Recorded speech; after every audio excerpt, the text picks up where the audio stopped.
Hello बच्चों, let's read the following question. Define two specific heats of a gas. एक gas की हमें two specific heats को define करना है. Why is Cp greater than Cv? Cp जो है वो Cv से greater क्यों है? First of all, we will talk about the key concept used in the question. इस question में क्या key concept use हो रहा है? तो क्वेश्चन में टू स्पेसिफिक हीट्स की बात हो रही है. So first of all here we will talk about the specific heat of a gas कि स्पेसिफिक हीट होता क्या है. मान लो हमारे पास किसी गैस का यूनिट मास है, unit mass of a gas, और हम क्या चाहते हैं, इस यूनिट मास का टेम्परेचर रेज करना चाहते हैं by unit degree Celsius. Temperature क्या करना चाहते हैं, रेज करना चाहते हैं by unit degree Celsius. Unit degree Celsius से हमें इसका टेम्परेचर रेज करना है. तो जो अमाउंट ऑफ हीट रिक्वायर्ड होगा, अमाउंट ऑफ हीट रिक्वायर्ड होगा, that amount of heat is known as specific heat of a gas. So पहले हम इसकी टू स्पेसिफिक हीट्स को डिफाइन करते हैं. First one is specific heat at constant pressure. At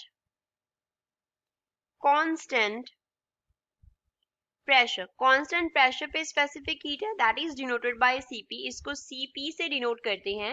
it is defined as, इसकी full definition लिखेंगे क्योंकि question में हमें डिफाइन करने को बोला है. It is defined as amount of heat required, amount of heat required कि कितनी हीट का अमाउंट है, जो कितना अमाउंट है हीट का वो रिक्वायर्ड है for increasing the temperature, increasing the temperature,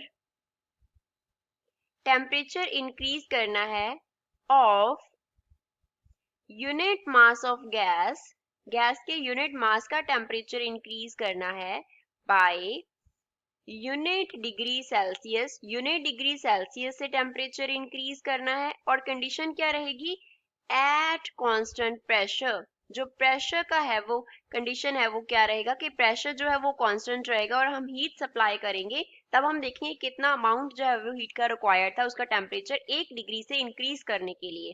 gas का जो मास था वो भी हमारे पास यूनिट मास था. Then that specific heat is known as specific heat at constant pressure. अब सेकंड को डिफाइन करते हैं. सेकंड क्या रहेगा, specific heat at constant volume. Constant volume पे स्पेसिफिक हीट होगा. Specific heat at constant volume, इसको डिनोट करती हैं Cv से. डिफाइन करते हैं इसको क्योंकि डिफाइन करने को बोला है. It is defined as amount of heat required for increasing the temperature of unit mass of gas by unit degree Celsius at constant volume. अब इसमें क्या कंडीशन है कि जो वॉल्यूम है वो कांस्टेंट रहेगा, तो कितना अमाउंट ऑफ हीट है जो वो रिक्वायर्ड होगा यूनिट मास ऑफ गैस का टेम्परेचर यूनिट डिग्री से क्या करने के लिए, राइज करने के लिए. अब इन दोनों को कंपेयर करते हैं और एक्सप्लेन करेंगे that why Cp is greater than Cv. अगर एक गैस का जो वॉल्यूम है वो एक्सपैंड होता है, जो वॉल्यूम है वो क्या होता है, एक्सपैंड होता है, तो गैस क्या कर रहा है, work done by the gas. Gas क्या कर रहा है, वर्क डन कर रहा है, तो उसका जो इंटरनल एनर्जी है वो क्या करता है, डिक्रीज करता है. इंटरनल एनर्जी जो है वो क्या करता है, डिक्रीज करता है. अगर इंटरनल एनर्जी डिक्रीज करता है तो उसके कॉरेस्पॉन्डिंग उसका जो टेम्परेचर है वो भी क्या करता है, डिक्रीज करता है. टेम्परेचर डिक्रीज करता है. अब first law of thermodynamics consider करते हैं. According to first law of thermodynamics हमारे पास रिलेशन होता है that change in internal energy is equals to change in heat minus change in work done. अब माइनस क्यों है, क्योंकि वर्क डन जो है वो कौन कर रहा है, गैस कर रहा है. हम क्या कर रहे हैं, हीट ऐड कर रहे हैं, तभी उस अमाउंट जो हीट हमने ऐड किया उसको हम स्पेसिफिक हीट बोलेंगे. अब अगेन इसमें टू केसेस लेते हैं. फर्स्ट केस हम कंसिडर करते हैं eight constant pressure. Constant pressure पे जो स्पेसिफिक हीट होगा, कांस्टेंट प्रेशर है तो जो वॉल्यूम है वो क्या करेगा, चेंज करेगा.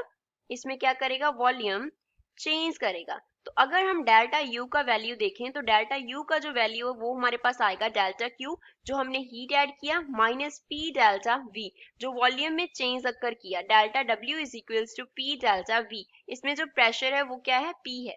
सेकेंड हम क्या कंसिडर करेंगे, Cv.